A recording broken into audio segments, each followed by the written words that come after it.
For today's video mga persa, may panibago naman tayong i-repair. Kararating lang ito.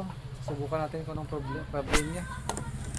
Ayun niya mag-on, tapos kung i-charge natin, walang function.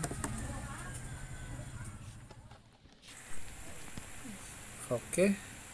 Plaster muna natin ang camera. Ito na. Ito, tanggalin ito. Op. Mahirap, patigas gamitan natin ito. Yan. Siyempre, ating kuko ito ng trabaho niya.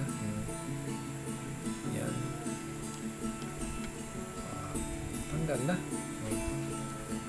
Ay, may baterya sa dito mali ito. At saka charging dito. Parang may loose contact mga persa. Tingnan natin sa ating bulang kristala. Kung si Juan Papa niya lagi. Para contact sa charging port niya at saka sa IC. May lamok pa contact lamok drama. Lagyan natin ito. Soldering paste lagyan natin, tapos hot air natin. Okay, yan, plaster mo natin dyan. Tunawin natin yung soldering hot air. Ayan lang, may loose contact siya Okay. Nakikita mo na naman ang ginagawa natin. Ayan lang. Normal lang siya. Okay. Sudahin rin dito. Ayan. Diyan ang loose contact na nakikita ko kanina.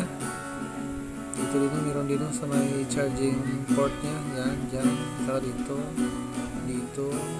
At saka dito. Sa may last. Ayan.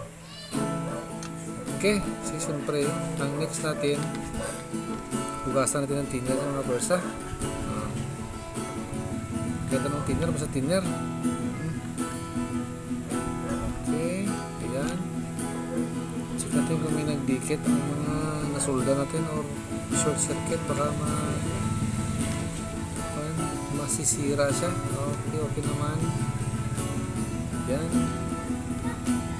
Okay, check natin dito. Ayan. Okay, try muna natin kung gumagana ang charging niya. Uy, parang okay may alivio siya kapag sa nag-alivio na siya. Kung sa kwan pa meron siyang nagkapangsyon siya.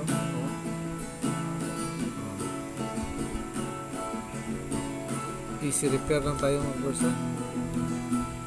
Tanggalin na natin ito. May mga buo ko. Saan kayo galing ito? Sabi ng kaibigan ko, sabot daw. Okay. Yan na. Ang lakas